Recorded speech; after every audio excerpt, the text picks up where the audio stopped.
timed entrance. Hi and welcome. First of all, I'd like to thank you for joining us here today. Is that all right? Yeah, I think so. Yeah, cool. I'm just going to start really right on there since we've lost some time. You've repeatedly defined anarchism as the view that the burden of proof is on the authority, and if that burden fails to be met, then the authority is illegitimate and should be dismantled. But you also seem to use the terms anarcho-syndicalism and our theme for today, libertarian socialism, interchangeably with anarchism. Is there a difference between these terms, and if so, can you describe the differences? Well, first of all, anarchism covers a very wide range. I mean, what you just quoted seems to me like a kind of a core principle of anyone who's involved anywhere in anarchist movements should at least accept that authority is not self-justifying. Hierarchic institutions, authoritarian structures, structures of dominance and control have a burden of proof. I mean, they're not self-justifying. They have to meet a challenge. They should be challenged. And I think that everyone ought to be an anarchist in that sense. It doesn't carry any, then come further questions about what you do about it. But it ought to be challenged, and if it can't meet the burden of proof, which is usually the case, though not always, then they should be dismantled.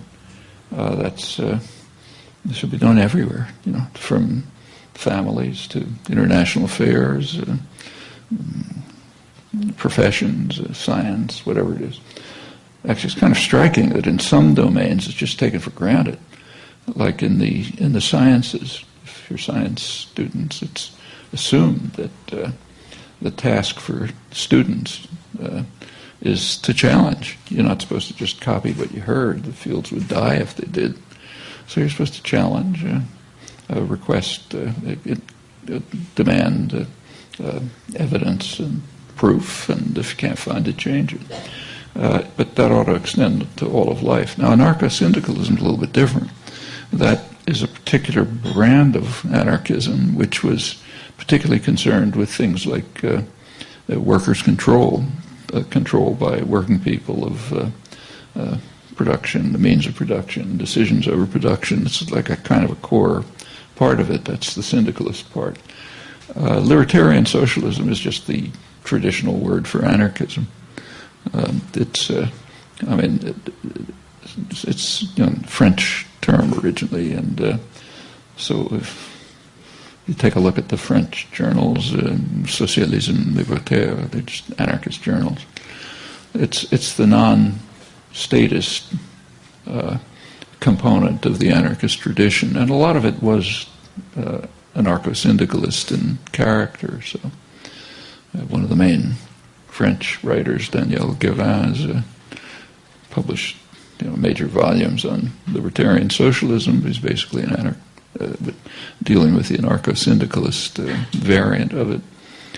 Of course, there are plenty of other things that call themselves anarchist. So this is by no means the whole story. We're going to touch up on that a little later too. Libertarian socialists envision and work to create, predictably enough, libertarian socialist society. What would be the core features? What are the core features of that theory? What are the core features of that society? Well, apart from accepting the general principle of anarchism, it tends to concentrate on the productive system. So, for example, workers' control in industry, control of other institutions by people who participate in them.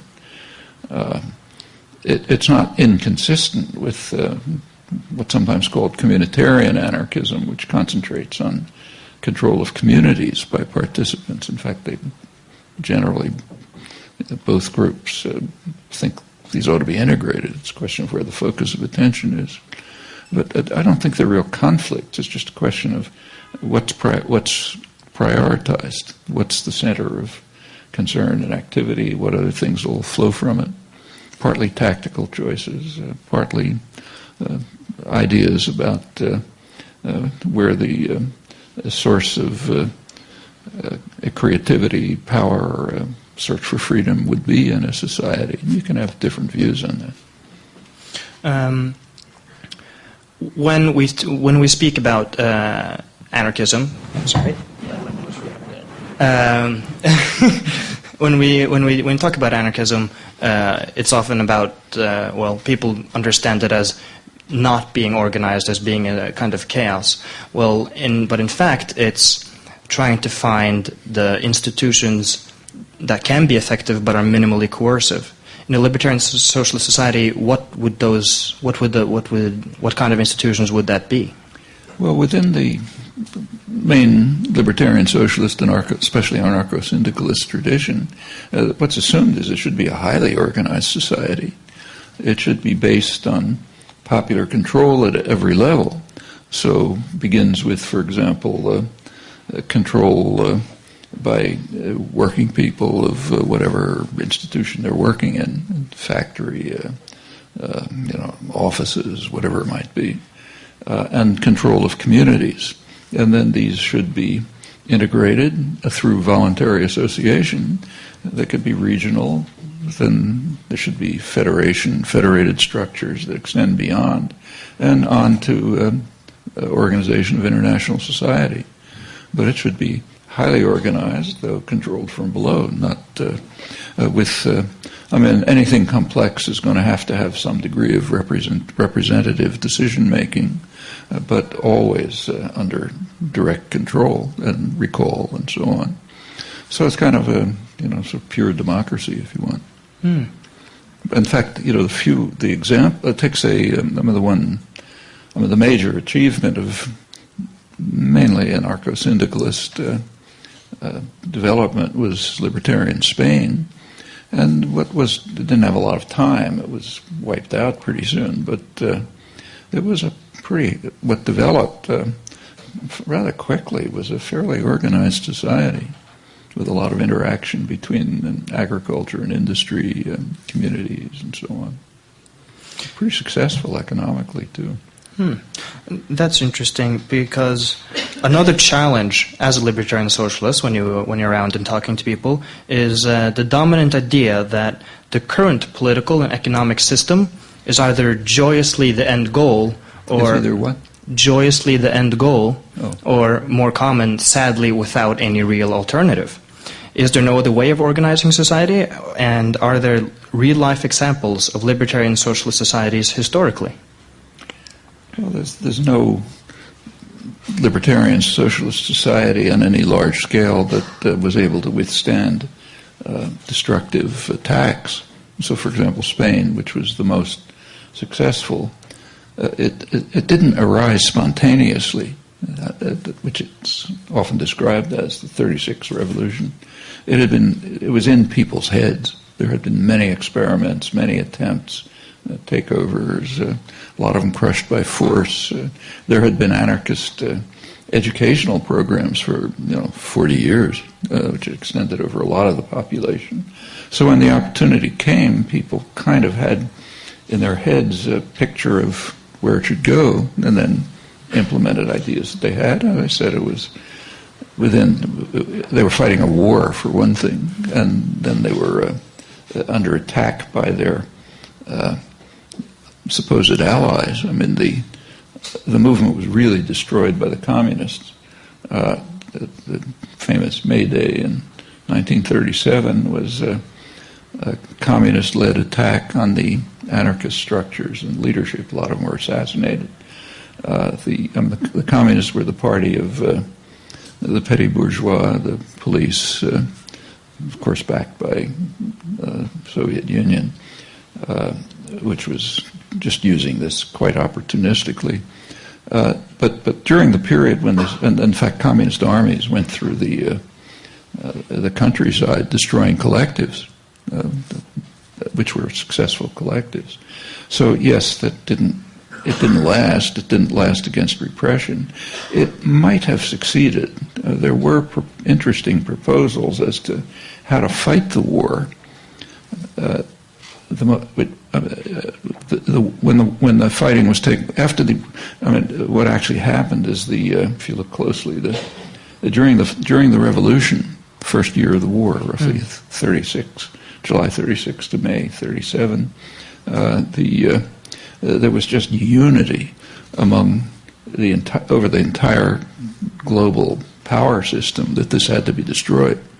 The communists were in the forefront, the fascists were there, the Western democracies were backing it. They all wanted to destroy this plague. It was too frightening. Not because there's no alternative, but because there is an alternative, and therefore you can't let it succeed. It's sometimes called a virus that would spread contagion if you allow it to survive. So it was crushed. But there were, and then the mostly communist-led government took over and fought a war against the fascists. But by that time, a lot of the popular support had eroded. I mean, people were involved in the revolution. They didn't care that much about who was going to pick up the pieces. And the Republicans finally were wiped out by the fascist forces. With the support of the Western democracies, I should say. It's a complicated story. There was one serious proposal as to how to fight the war, which was not implemented, but it might have worked. It's about the only thing that could have. That was from an Italian anarchist who was murdered by the communists on May Day, Camillo Berneri, who Italian anarchist activist, who proposed that instead of fighting a military battle against Franco, they should fight in part a guerrilla war in Spain, which is quite conceivable. You know, Spain has a long tradition of guerrilla warfare back to the Napoleonic conquest. But more significantly, they should fight a political war. Franco's armies were based in Morocco. They were Moorish armies. Now, there was a revolutionary movement going on in northern Africa, which was trying to, had a lot of facets, but one aspect was trying to break up the feudal structure, the landed estates, land to the peasants, and so on and so forth. And Berneri's suggestion was that the anarchists in Spain ought to support that, and that would, they thought, maybe rightly undermine the basis, the social base for Franco's armies. Now, of course, it would have utterly horrified France, England, the United States, anybody else who had any power. So you could imagine it'd be a huge, because it was undermining colonial control of North Africa. But it could have succeeded. Nothing else would have, and of course what was tried didn't. Are there other such things? Well, yes, there are germs of them all over the place. I mean, in the United States, a pretty conservative society, there are probably thousands of worker-owned, worker-run enterprises, some of them fairly substantial, some not. What typically happens is that they often are very successful, but it's embedded in a capitalist system. So if they are successful, what frequently happens is they're bought out. The workers are kind of bribed to sell them off. And it's pretty tempting. You get a substantial bribe from some big corporation, why work the rest of your life? So that's happened over and over. And the reason is because they are successful. There are some major worker-owned conglomerates. The main one is Mondragon in Spain, which didn't start from anarchist base, but from a kind of a Catholic left base. But it's huge. I mean, banks, industries, all sorts of things. But and it's worker-owned, but not worker-managed. It's a crucial difference. So they hire managers. And the managers operate within a capitalist framework. So Mondragon, while it's quite egalitarian internally, is expanding abroad to exploit cheap labor in Vietnam and so on and so forth. I mean, it's kind of hard to function in the broader society without while keeping to decent principles. But there are pieces of it all over the place, and they can be successful. And there are other things from it, like take say publicly controlled budgets. They're the kind of thing that one of the most famous places was Porto Alegre in Brazil. That's why the World Social Forum meets there, the first meetings of it. The local regional budget is determined by the public in public meetings, conferences, interactions, and that's been successful. There are a lot of these, if you like, anarchist experiments, and if they reach a sufficient scale, well, things can happen. Of course, they're always facing violent repression because they're very frightening to power systems. What happened in Spain is quite instructive. There was actually real cooperation among the Stalinists, the fascists, and the liberal democracies to crush this heresy. Here in Norway, most people know of no other revolutionary strategies than the one you've just described, the ones named after dictators, Leninism, Stalinism, Maoism. In other words, only socialism, when you say socialism, that's what pops in their head. That's what they think of. What are the main differences between libertarian socialism and revolutionary state socialism? Well, state socialism, in my view, is just a contradiction in terms. I mean, you can't have workers' control over production, which is, socialism also has a core notion, back to the beginnings in the 19th century. And the core notion is workers' control over production. That's very similar to anarchism, but at least that's the core. You can't have that if you have total state control. So, for example, by that standard, the United States was more socialist than Russia was. I mean, workers don't control production, but they have at least some influence. They can go on strike. They can part in Germany. There's co-determination and so on. Russia was zero. That was the least socialist country in the world. Maoist China was much more complex. And actually, a lot of rotten things happened. A lot of brutal things happened, but there were some pretty remarkable successes. Actually, there's a study which would be famous if it weren't for the conclusions that it came up with by Amartya Sen, who's a Nobel laureate, famous economist, who's a specialist on famines. He's Indian, and he did a study of one of his major conclusions. He's quite famous; his work's very well known and highly praised. One of his conclusions is that you don't get famines in democratic societies. He says he tries to show that the real, there's occasional things where it's just, all the crops die. But he points out, and he's right, that in most famines, there's plenty of food around, but it's not getting to people. And he's a lot of studies of this. So one of the striking cases is India, his native country, which had horrible famines under the British.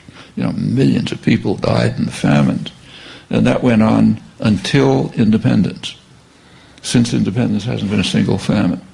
The country has the same ecology and everything else, but a different administration. And his point is that famines in a more or less democratic society, information flows and gets back to the authorities, the center, and then they can do something about it, if they want to. So India had no famine since 1947. Then he took a look at China, along with a colleague of his, an Indian economist. And of course, China had one horrible famine, 1958 to 60, in which maybe 30 million people died. Well, they point out, they consider that a political famine. And not because anything was planned, but because the society was so totalitarian that information about what was happening in the countryside never got back to the central decision-making system in time to do anything about it. So they correctly call that a political famine. Okay, that part of their work is known very well. But there's another aspect to the work which appears in the very same articles and is never cited. They compared mortality in India and China from independence, late 40s, up until 1970, 1980. They stopped in 1980 because that's when the so-called reforms were initiated in in China, the liberal reforms. From 1949 to 1980, they calculate that about 100 million lives were saved in China as compared with India because of health programs, rural doctors, hygiene, distribution of the food in the countryside, and so on. That's even counting the Chinese famine. Even with that famine, 30 million killed, still China saved 100 million lives. Well, that's just, you can't say that, So people read the articles, but that half disappears somehow. It can't be that Maoist China saved 100 million lives as compared with democratic capitalist India. So that's kind of out of history, but it's there. And in fact, there was just a recent work on Chinese demography by American scientists who came. They didn't compare it with India, but they did study mortality rates, and it's quite striking. From 1949, in China independence, up till 1980, there's a very sharp decline in mortality, remarkable decline, through rural health programs, barefoot doctors, hygiene, teaching, and so on. In 1980, it stops. In fact, the death rate is now higher than it was in 1980. That's when the capitalist reforms began. Well, you can read that in science journals now, not in the general public. So it's a complex story, China, not so simple, but it certainly wasn't, almost nothing like socialism. So I would just say that state socialism is just a contradiction. You can't talk about it. So the only kind of socialism there is one or another variety of libertarian socialism. Norway, the country in which we now sit, is considered to be one of the most successful social democracies in the world. Many things that working class people are struggling for in the United States, like proper health care and education, are available here to almost everyone. Should libertarian socialists in Norway simply shut up and enjoy the good life? Should they? Should they shut up and enjoy the good life? Is it time to kick back? It's a better life than, say, 200 years ago in Norway. But you could say that about other things, too. Take Niels Christie, the famous Norwegian criminologist. Well, just read his history of the penal system in Norway. It's from memory. I might get the details wrong. But up until, I think, the early 19th century, there wasn't much criminalization in Norway. They didn't bother putting people in jail. The reason was that if somebody was, say, suspected of shoplifting, you'd drive a stake through his hand. Okay, don't have to put him in jail. As things got somewhat more civilized, you start putting people in jail. Well, it's better to be in jail than have a stake driven through your arm, but that doesn't mean you should stop and enjoy life. And it's the same with this. It's better to have decent health care available than not, but that's not the end of life. And incidentally, although the Nordic countries are quite good in this respect, it's all over most of the world. Cuba, for example, which has an extremely poor country, it's under constant attack. Its per capita health expenditures, I think, are 5% of the United States, has the same health standards, because they put resources into it. The United States is kind of off the chart in healthcare. It's the only industrial country that doesn't have one or another variety of national health care. It has an unregulated, privatized system, the kind that there's no alternative Maggie Thatcher would like. And it's about twice the per capita costs of comparable countries and some of the worst outcomes. Everyone talks about the huge deficit in the United States and what a terrible problem it is. It's bringing down the global economic system. You take a look, you find out that if the United States had a healthcare system like other industrial countries, like, say, France or even Canada, which is not very good, or Norway, not only would there be no deficit, there'd be a surplus. I mean, it's a terrible drain on the economy and on the global economy because of the effect of a U.S. deficit on the global economy, and it's perfectly clear how to solve it. Like, it's not utopian to say let's get a European-style healthcare system. That's not pie in the sky, but the power of the financial institutions is so enormous that it can't even be discussed. Actually, a majority of the population has been in favor of it for a long time, but it's called politically impossible or something, or lacking political support, meaning insurance companies won't allow it. And it's quite striking to see what Obama did. I mean, a lot of his support was, especially union support, which was quite important, not so much in votes, but just getting out the vote, activism, not the money. And getting him elected was based on the hope that he would institute national health care, which was his policy. Well, of course, that went out the window like in 5 minutes, not even any discussion. There was a residue left, namely a public option, that is to allow people the choice of picking a public program. He just gave that away, even though there was maybe, at least 2-to-1 support for it. But insurance companies wouldn't allow it. So yes, there are plenty of alternatives, even short term, and it would go beyond, of course, many more. The Norwegian government, which calls itself Red-Green, is now conducting war in Afghanistan. It exports weapons. It's a major exporter of oil and thereby a major contributor to the global environmental catastrophe.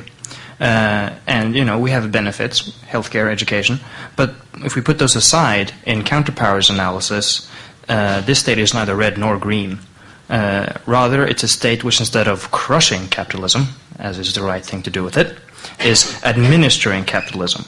It seems to me that we witnessed kind of the same thing from Stoltenberg's Norway to Blair's Britain, where just like the revolutionary state socialists, which are not socialists at all, the reformist ones, instead of crushing capitalism, is administering it.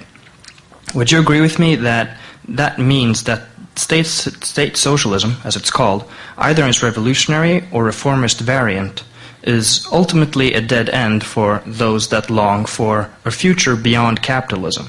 And what are the implications of that? Well, I think you can drop the words beyond capitalism, those who yearn for a future. Because if you destroy the environment, there isn't going to be any future, And in fact, Norway is kind of an interesting contradiction because, by comparative standards, it's which are not very high, so it's not a great compliment. But by comparative standards, it's maybe one of the most humane states around. On the other hand, as you say, it's making a major contribution to ensuring that a human life isn't going to survive. It's not a joke. You take a look at the projections on, for example, the International Atomic Energy Agency a couple of months ago, I guess, came out with a conservative warning. They pointed out, just first of all, data that the emissions, greenhouse gas emissions had risen very sharply last year, despite the recession. So drop in production, but sharp increase in emissions. And they issued a warning that we're reaching the point, or maybe have even passed the point, which is kind of considered to be the threshold for doing anything to stop destructive climate change. That was, the scientific consensus is it's about 2 degrees centigrade warming. And they estimate that that's about where we are. So doing anything more may very well doom the species. So the phrase "after capitalism" is understated. There should be a real dilemma in countries like Norway about having a moderately decent life. Plenty wrong with it, but by comparative standards, fairly decent at the cost of making sure that your grandchildren may not have any life at all. All right. Well, if we don't believe in state socialism, then we have to find a way to build libertarian socialism. And we're going to talk a little bit about libertarian socialist organization. Now, libertarian socialists traditionally insist that the organizational structure of our organizations must prefigure the desired society. So, for instance, if we want a direct democratic society, then we should use direct democracy here and now. Why is that so important? Well, the traditional idea goes back to Bakunin, is that the way to carry out social change is to build the seeds of the future within the present society. To try to, what's really involved in social progress ultimately is a kind of change of consciousness, not just organization, but just letting different values and different concerns come to prevail. And the way that happens is through participation and action, not by reading about it. And one of the ways to do it is to start with direct democracy where you are. And that's, and there are a lot of ideas about how to do this. I mean, work sharing, lots of possible, decision making, common decision making, and that helps. It's essential. I agree with this. It's essential for gaining an understanding of what a free democratic society might be like, even if it's a small group, let's say a publishing house with 10 people. And you learn, you experiment, you see what works, what doesn't work, you can go on to bigger things. But that's to get back to Spain. That's why the revolution was able to take place over such a broad part of the country and so quickly. There had been plenty of things like that crushed, but they'd been tried. It goes on all the time. That's what's happening right now in the Arab Spring. Not libertarian socialism, but something similar. If you take there's been a couple of studies of this. There's a very close correlation in the Arab world between the success of the uprising and the history of labor militancy. Very closely correlated. So Tunisia and Egypt, the two places where there's been some successes, have quite a long history of very significant labor militancy. In fact, in Egypt, as you may know, the January 25th uprising is called the April 6th movement. Well, in the West, nobody knows why, but in Egypt, they know why very well. April 6th, 2008, was the date of a major labor action, one of many, but supposed to be a really big one, centered in the biggest industrial conglomerate in Egypt, the Mahala textile plant, but designed to take place all over the country with supporting activities, popular activities, and so on. That was April 6, 2008. Well, it was crushed by the dictatorship, with the backing of the West, of course. But they remember. And in fact, there was a long series of such actions, some of them somewhat successful, some of them crushed. And the current uprising really took off when the labor unions joined. And in fact, they're the ones, they've gained a lot. I mean, the military regime is still in place, but there is effective labor organizing. They're, for the first time, able to develop a non-state union, which they've been trying to do for years, raise minimum wages, and in some places, there's actual worker takeover of industries. And something similar was true in Tunisia. They also had a militant labor union. The places that didn't have them, nothing much is happening. But this is kind of an example of what you were raising. When you have the experience of carrying out cooperative actions for socially progressive purposes, then you have a basis for going on when the occasion arises. If one was to build a libertarian socialist organization, what would be the core features of it? What would be the core elements? Well, core elements, first of all, would be authentic participation. That means everybody, not one person's a secretary, one person's a janitor, one person does the finance, and therefore you kind of automatically get a hierarchy of decision-making based on a role in the system. But really participating. That doesn't mean everybody can do everything. Like, you know, I can't be a surgeon, somebody else can. But it means that in anything that involves decision-making functions, it should really be shared.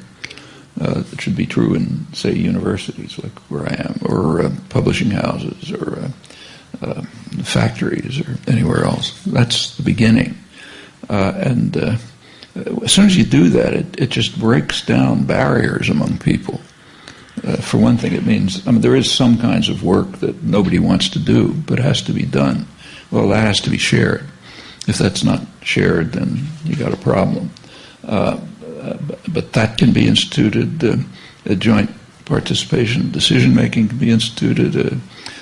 If there is representation, immediate recall when under public, you know, cooperative action. I mean, all of these things can be instituted on a very small scale and can spread to larger ones. And that, if it goes far enough, becomes a major organization. In the United States, actually, there's some very specific proposals about this. Yeah. So, I mean, I don't happen to agree with all of them, so I'm not particularly advocating it. But if you take a look at the participatory economic movement, Paracon, they call it, there are extremely detailed proposals about how to proceed with this, and you know, I think they're kind of worth thinking about. Things I don't agree with, but debating them, maybe changing them, and so on. But it's a pretty live movement all over the world, incidentally. My friend Michael Albert, who is kind of at the center of this right now, is in Turkey, talking to people doing popular organizing in the Kurdish areas, Diyarbakir. More water? Hmm? Oh. Oh. Better? What? Can you talk a little bit? Am I not talking loud enough? Sorry. Too much talking. I've been talking solidly for 3 days. Would you like some more water? Sure. That's enough, thanks. All right, moving on. In the United States, a large part of those who proclaim themselves anarchists have a very individualistic perspective, like Crime Think, for example. Like Crime Think, for example. That's a tendency here, too. How do we move people from chanting slogans or non-participation in society to organized action? Proceed to do it. Set up the... I mean, yes, it's in the... Especially in the English-speaking world, libertarian has a different meaning than it had on the continent or historically. It means ultra-capitalist. So the people who call themselves libertarians in the United States, the libertarian movement, are, there are aspects of, people like Ron Paul, people like that. Some of the things that they propose, I think are okay, but what they're basically advocating, although they don't know it, is pure corporate tyranny, just the exact opposite of liberty. And that's based on a certain notion of freedom, which says people should be free to do whatever they want. Okay, you have that. Then people who have resources, capital, they'll hire other people, they'll hire their own armies, they'll build their own roads, and you go on to some indescribably horrible form of private tyranny. That's a particular pathology, I think that's the word for it, particularly in the United States and in England. But and if you have that here, I think people have to be talked out of it by thinking through what the consequences are, what it means in terms of any authentic notion of liberty and freedom. But it's kind of like arguing with neo-Nazis. How do you organize them? Well, get them to think about what they're doing and what the alternatives are. Well, that's not our approach, actually. Libertarian socialists obviously must take some of the blame for our lack of influence. We have been poorly organized. For instance, our own organization, Counterpower or Motmakt, only recently began organizing. Another reason could be that state socialism held a firm grip on the revolutionary left since the Russian Revolution in 1917, but after its collapse in 1989, the state socialist parties have been in a permanent crisis. Would you agree with me that the time we're living in, after the collapse of the Soviet Union in 1989, could be a unique historic opportunity if libertarian socialists start to organize and build strong organizations? Could we become the most important ideology for those that seek fundamental change? Well, that's sort of what I was hoping myself in the late 80s. In fact, around late 80s sometime, one of the, I won't mention the name, but a well-known left journal, a socialist journal, asked me to write an article on the Soviet Union. So the article, you can find it, it was called The Soviet Union versus Socialism. And what I was arguing is that the Bolshevik Revolution was the worst blow against socialism that had taken place in the 20th century, partly because it did appropriate. If you take a look at what happened then, there were two major propaganda systems in the world. One huge one based in the state capitalist democracies, another smaller one growing out of the Bolshevik Revolution. And they disagreed on a lot of things, but they agreed on one thing, that the Soviet Union, Russia at first, was socialist. I mean, the Leninists wanted to insist on that so that they could benefit from the sort of moral commitment to socialist values which spread all over the place. So if they became the leaders of socialism, they'd benefit from that. The state capitalist system insisted on it because they wanted to defame socialism. So when the two major propaganda systems in the world agree on something, it's kind of hard for people to extricate themselves from it. And in fact, that settled in. This is socialism. As it started to decay finally in the late 80s, it looked like there'd be an opportunity. I should say that this article, the journal refused to publish it, and it finally ended up being published in Our Generation, an anarchist journal in Montreal. But it just was kind of, there wasn't so much censorship that couldn't be understood, because the idea is so embedded that what grew out of the Bolshevik Revolution is maybe distorted socialism. There's nothing like that. I mean, you take a look at when Lenin and Trotsky took over, for what they considered good reasons, they very quickly dismantled all of the socialist institutions which had arisen during the revolutionary period. During the it goes way back, but from February 1917 right up to October, there was a lot of activism in Russia, popular activism, factory councils, Soviets, all sorts of things. And they wanted to get rid of that very quickly, and did. It was crushed. You had to have what they called a labor army under the command of a single leader.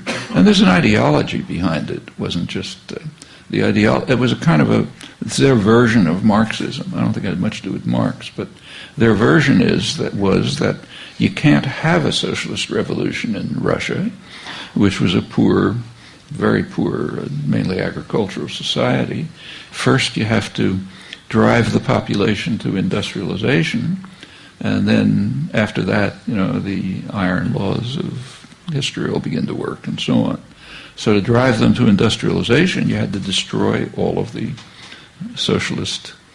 true socialist institutions that had developed, like factory councils and Soviets. They were pretty quickly dismantled.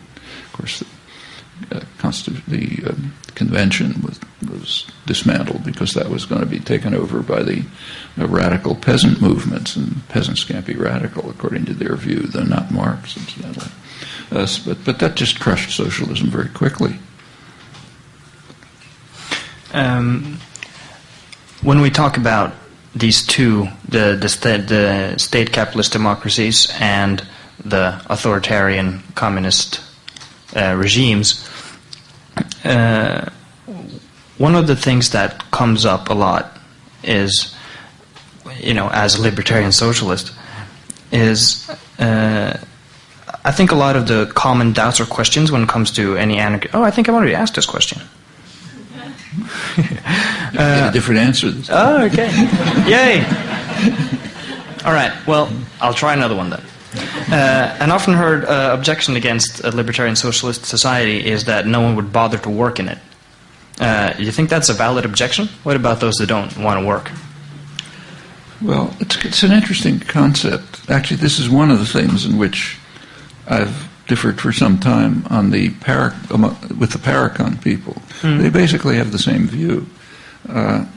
Mike Albert, Robin Hannell, and the others. We've disagreed about this for many years. It's a question of what you think work is. I mean, there is a point of view associated with capitalist systems that holds that work is a burden. If you weren't driven to work, you'd prefer to vegetate. I don't think that has anything to do with human beings. And in fact, it's kind of striking that the people who hold this view, most of them come from the university or scientific backgrounds. Well, you go into, say, the university where I work, MIT, mainly scientific university. And people are working 80 hours a day, 80 hours a week, because they love their work. And their work is under their own control. You know, of all the social institutions, these especially science-based universities are places where you really do control your own work. I mean, you got to meet some conditions, but it's pretty much controlled by participants. So, you know, optimally and in fact often realistically. And under those conditions, people just want to work. The carpenters who love what they're doing and can control it, they work all the time. And in fact, you know, there's an old tradition from the Enlightenment, which is grew into classical liberalism and finally anarchism, which holds that work should be one of the highest ideals of life. Creative work under your own control. And I think most people know that that's true. When you have an opportunity to do creative work under your own control, especially if it has some social purpose and so on, it's the best thing to do. It's a lot better than lying on a couch and watching a boring television program.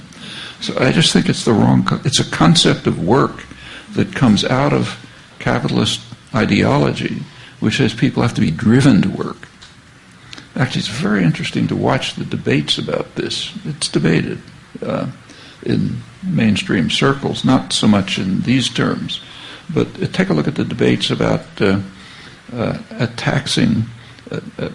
taxation of the wealthy.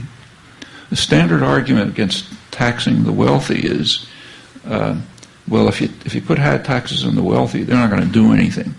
And they're the ones who invest and make things happen and so on and so forth.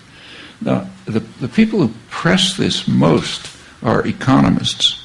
And sometimes it's almost comical. There was an article, one of the major journals, by a well-known Harvard economist, liberal economist, Greg Mankiw, wrote the major texts.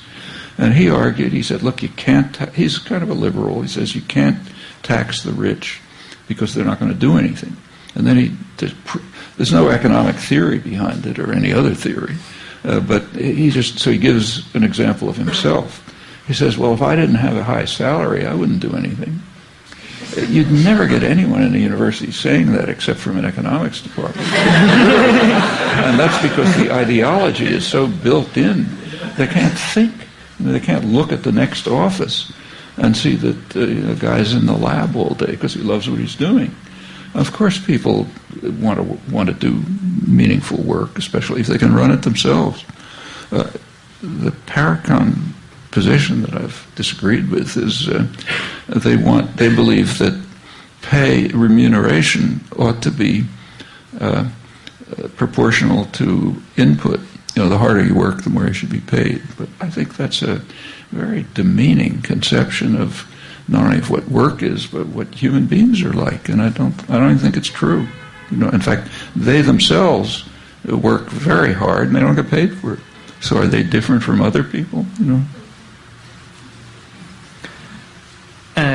Could you talk a little bit more about you've often said that your views, which are based in classical liberalism, and often the same texts that that libertarians in the American sense use to justify capitalism. No, they don't. They use the names, but not the writings. And it's very interesting to look at them. Like, say, take Adam Smith, the great hero. I'm sure you've all read some of Adam Smith. But if you actually look at what he wrote, it's totally different. So take, say, the concept of invisible hand. Everybody's heard of the invisible hand. It's used once in Wealth of Nations, so it's pretty hard to miss. And what it is a critique of neoliberalism, literally. What he points out is not a fool. He pointed out that he's talking about England. That's his topic. He says if in England merchants and manufacturers, people who sort of ran the country, if the manufacturers decided to produce abroad outside of England, and if merchants decided to import from abroad, they would profit, but the society would be seriously harmed. In our terms, he's saying neoliberal globalization will harm the society. And then how do you get around it? Well, he got around it by a kind of a sentimental argument. He said that the merchants and manufacturers will have what's sometimes called a home bias. They would prefer to manufacture at home and purchase at home because of the commitment to the home society. And therefore, as if by an invisible hand, England will be saved from the ravages of what we call neoliberal globalization. Take a look. You can find it easily. There's one occurrence. Take a look at the index of any work. That's the context. And incidentally, David Ricardo, the other major founder of classical economics, he drew the same conclusion. He recognized that his famous principle of comparative advantage wouldn't work if, again, it's kind of England and Portugal, it's the case he's studying, if the manufacturers in England decided, okay, we want to produce everything in Portugal because we make more money that way, and the merchants in England said, okay, we'll import everything from Portugal because it's cheaper. He said England will be destroyed. But then he said the same as Adam Smith, he says, well, he expects that the rich in England will have enough commitment to their own society so that they won't do this. They'll accept a lower rate of profit in England than they could get in Portugal. And then he ends up saying, I hope that these ideas will never disappear, because if they did, we'll be in real trouble. Well, that's classical economics. You don't learn that in an economics class. In fact, well, I don't have to tell you what you learn, because you know. And it's that way right across the board. I mean, take, say, division of labor. Everybody's read or been taught the first paragraph of Wealth of Nations, where the butcher does this, and the baker does that, and they do it for their own profit, and we all benefit. We should have division of labor. So division of labor is a wonderful thing. You go on and read a couple hundred pages into the book at Wealth of Nations, and Smith has a lengthy discussion of division of labor, and it's very closely related to this matter of work. Remember, he was an Enlightenment figure. He's growing out of the Enlightenment. He says division of labor, in any civilized society, the government is going to have to intervene to prevent division of labor, because it's going to turn people into creatures as stupid and ignorant as a human being can possibly be. It's going to lead to people doing rote work under control, external control, and doing it because that's the way labor is divided. It's just going to destroy people. People, their highest goal is creative work under their own control. So you have to block division of labor. That passage is so intolerable to, it's a little bit like Amartya Sen's work on India and China. It can't be read. In fact, if you look at the scholarly edition, that bicentennial of Wealth of Nations, the University of Chicago, Maine, supposedly classical liberal department, published a scholarly edition of Wealth of Nations. You take a look at the index.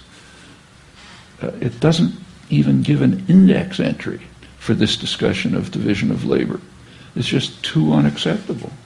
And of course, nobody reads Adam Smith's discussion of the masters of mankind and how they pursue their vile maxim, all for ourselves and nothing for anyone else, and how awful this will be. I mean, there's a lot. I'm not extolling Adam Smith particularly, but if you take a look at the actual text, it's not the way it's presented.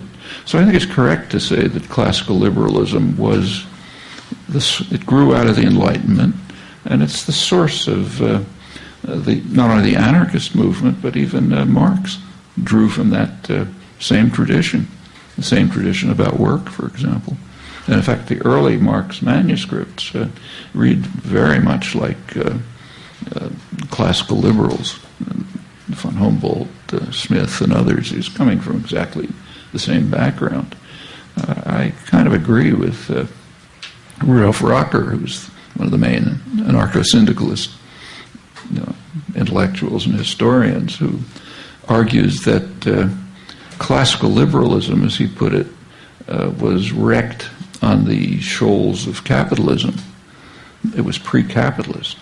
And when capitalism came along, that was the end of classical liberalism, and the anarchist tradition grew out of it and emphasized the positive elements of it. So it's true that they do cite Adam Smith and classical liberalism, but are strongly opposed to it. I mean, this is all over the place.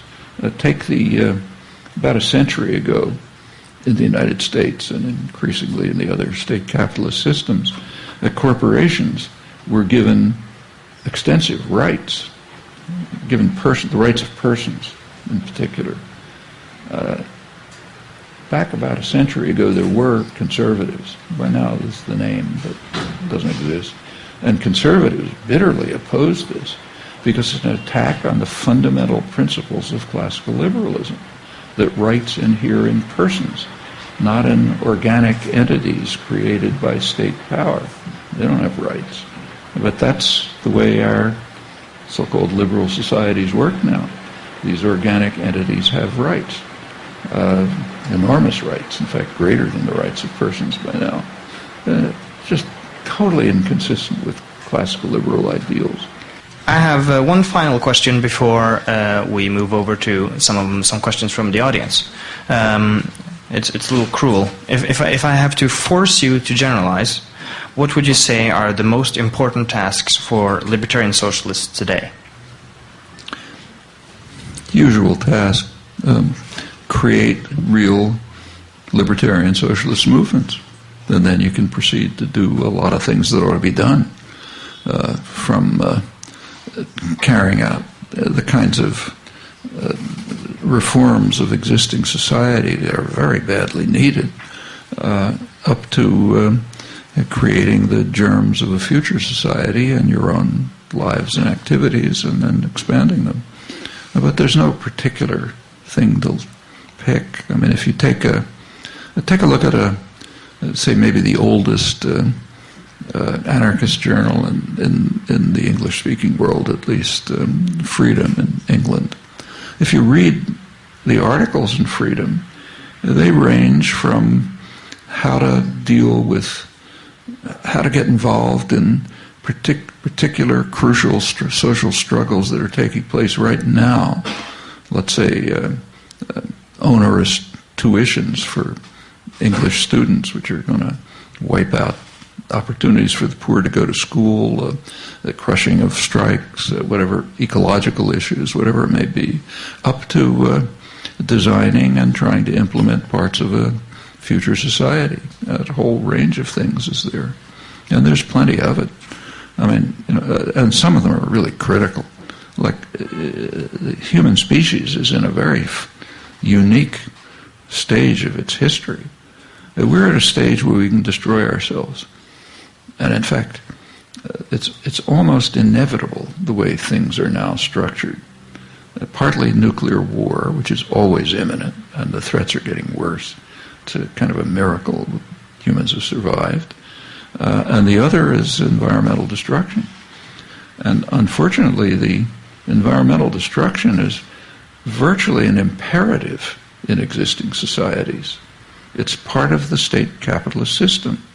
They have to move towards environmental destruction, not because they're bad people, but because it's a requirement.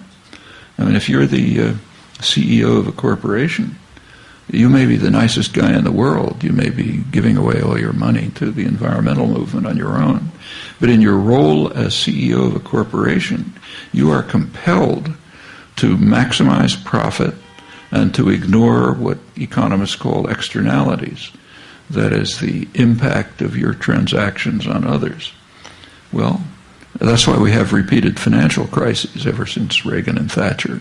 The deregulation of the financial institutions means that the people who run them have to ignore what's called systemic risk, the risk that a transaction is going to bring down the system.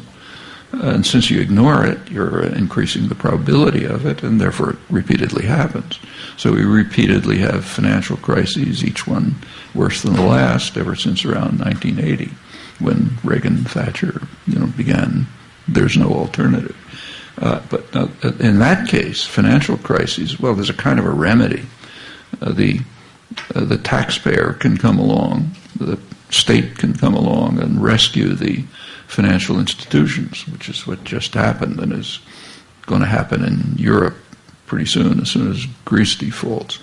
But in the case of when you ignore one of the externalities is survival of the species, and nobody's going to come along and rescue and pay off that one. So you're doomed, basically. If we keep the current system, we're doomed. And that's, Norway has a particular case of it to think about. Should we produce oil and have a rich society? But it's a problem for everyone. It's inherent in state capitalist institutions. And those are really big problems. I mean, those are problems about literal species survival. And beyond that, there are problems of justice and freedom all over the place. So there's no shortage of tasks. I mean, I don't even see any point listing them. Let's give him a hand, folks.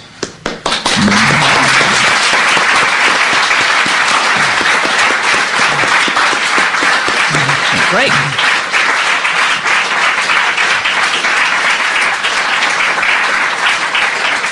Ok, som jeg sa innledningsvis, så er det 3 personer her I kveld som har blitt valgt ut til å stille hvert sitt spørsmål til Chomsky. Skal vi se, de sitter... Vi starter med et spørsmål fra Johannes Bennetsen. Tusen takk, skal jeg si fint. I have a question. Let's see. In the mid-1970s, many people argued in the mid-70s, many people in the West thought that Marxism had a reasonable case to argue.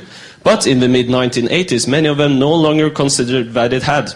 What exactly happened? Did it turn out that it was all just a big joke? Well, I think what happened is what you brought up before.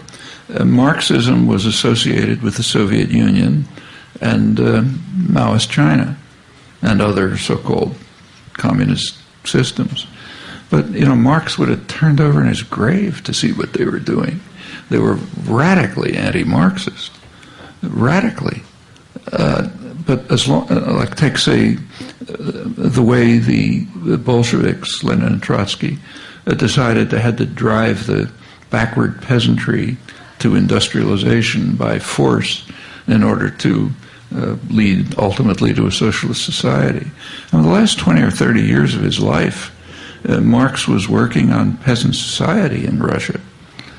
There were the Narodniks, the urban intellectuals went out to the countryside to collect information, to figure out how the peasants are living, and so on and so forth, try to assist them in things. And they collected tons of data. And Marx was just poring over the data. And he became convinced that there's real revolutionary potential in peasant society, peasant communes, peasant cooperative tradition, and so on. The the urban socialists, both the Bolsheviks and the Social Democrats, literally suppressed all that work. It was just too inconsistent with their own class interests of controlling social movements.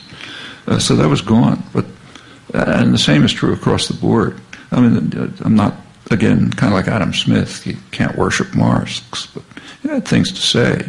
And what he had to say, what he believed, was utterly inconsistent with what are called the communist socialist movements. Even more the communist than the social democratic ones. After all, he believed that in England, that's the social democratic society of his day, that there could be a parliamentary road to communism.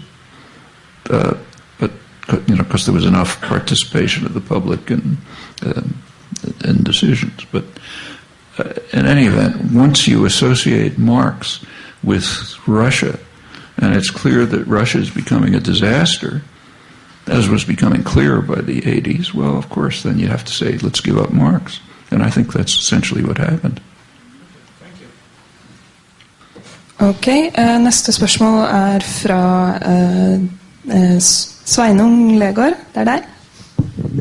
Thank you very much for an interesting conversation. I wanted to touch upon one of the last things you were talking about tasks for libertarian socialists today, and you said there is a range of tasks that has to be done, for example, carrying out reforms that are necessary in today's world. So my question is, how do you do that without ending up just being reformist? A few years ago you had an interview series that was entitled Expanding the Floor of the Cage.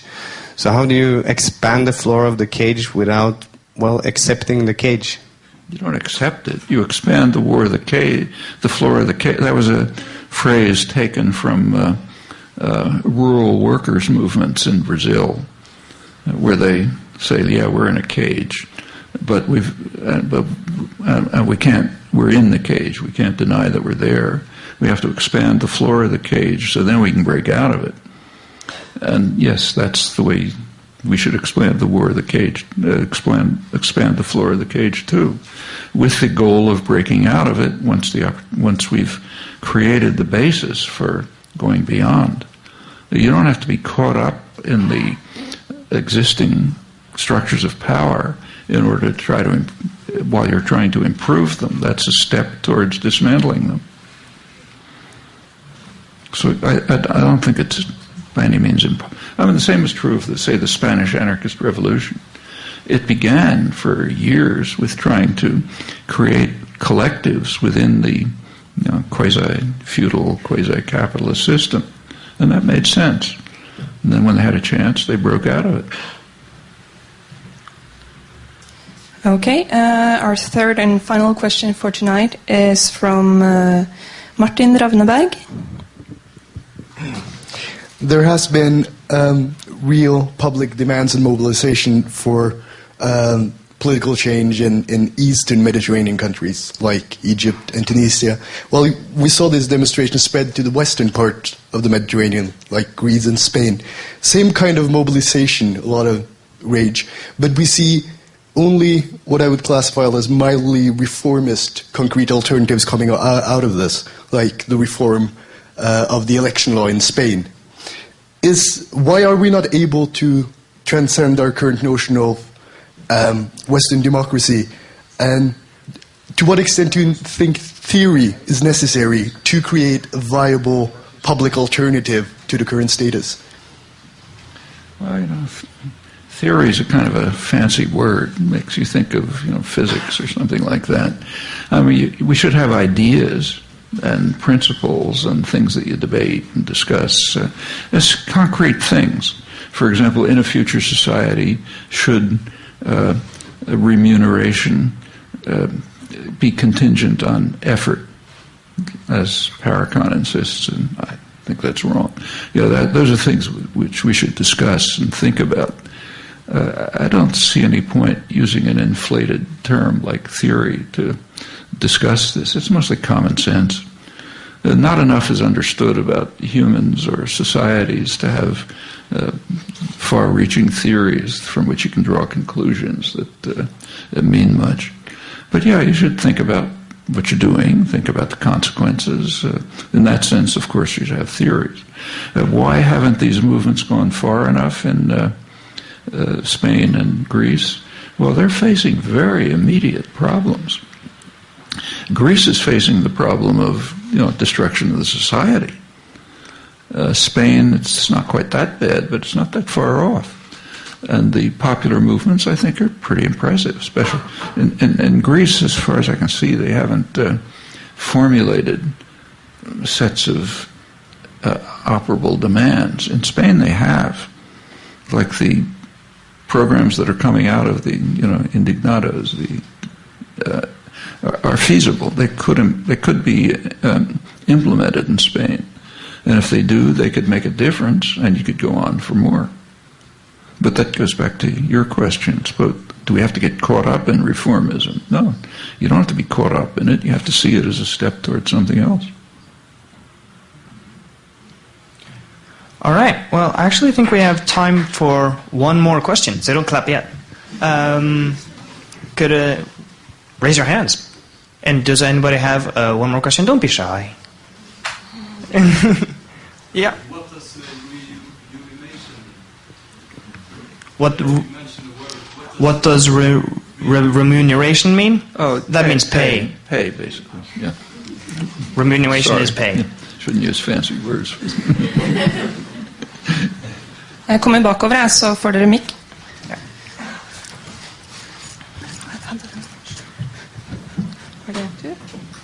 Ok, si navnet ditt. My name is Eirik Finne. I'm a student at the Faculty for Humanities at the University of Oslo. I have a question regarding the Middle East and the uprisings there. Do you see any chances for kind of collective socialist movement in, for example, Egypt? As Egypt is a very remote country with a spread population that somewhere, kind of Ismailia, the Sinai, that larger groups can, and organization can form there? Well, it's an interesting question. We really don't know, but I mean, it is significant, I think, that within the workers' movement, which again is a militant movement with a long history of activism, they are moving partly towards authentic libertarian socialist structures, like worker takeover of industry. They're ahead of us in that respect. And that's important. I mean, whether it'll succeed, well, who knows? They're facing very powerful barriers. It is a military regime. The West is going to do anything it can to prevent even formal democracy in these areas for perfectly obvious reasons. I mean, I don't know about here, but in the Western countries I know of, there's some things you just can't report. One of the things you can't report, although they're certainly known, is the studies of attitudes of the public in the Arab world. Very careful studies done by the most prestigious American polling institutions, and they're released publicly by Brookings Institute and people like that. And it's obvious that planners know those results, even though the press won't report them and people don't know. And what they show explains exactly why the Western countries will do anything they can just to prevent even formal democracy in these countries. You just take a look at the attitudes. So take, say, Egypt, which you mentioned, also the most important country. I mean, in Egypt, about 90% of the population think that the major threat that they face is the United States and Israel. Iran, maybe 10% think it's a threat. In fact, opposition to U.S. policy is so strong that in Egypt, 80% think that the region would be better off if Iran had nuclear weapons to counter U.S. power. And it goes on from there. I haven't seen a percentage, but there's overwhelming opposition to the way in which the Egypt-Israel treaty has been interpreted by the dictatorship. They don't want to go to war, but the treaty has been interpreted by the dictatorship, former dictatorship, as neutralizing Egypt so that there's no deterrent when Israel invades Lebanon, as they did immediately after the treaty was formed, or expands in the West Bank and so on. And the population is very angry about that. And surely the United States and its allies don't want these attitudes translated into policy, which was what would happen if you had democratic societies. And when you get things like workers' takeover of factories, the opposition is going to be even stronger. That's an idea that can spread. And if it spreads, the whole structure of power begins to unravel. So they're going to face plenty of barriers, but they're doing things. In fact, they're doing more than we're doing. And we should be ashamed of that. All right. Thank you very much.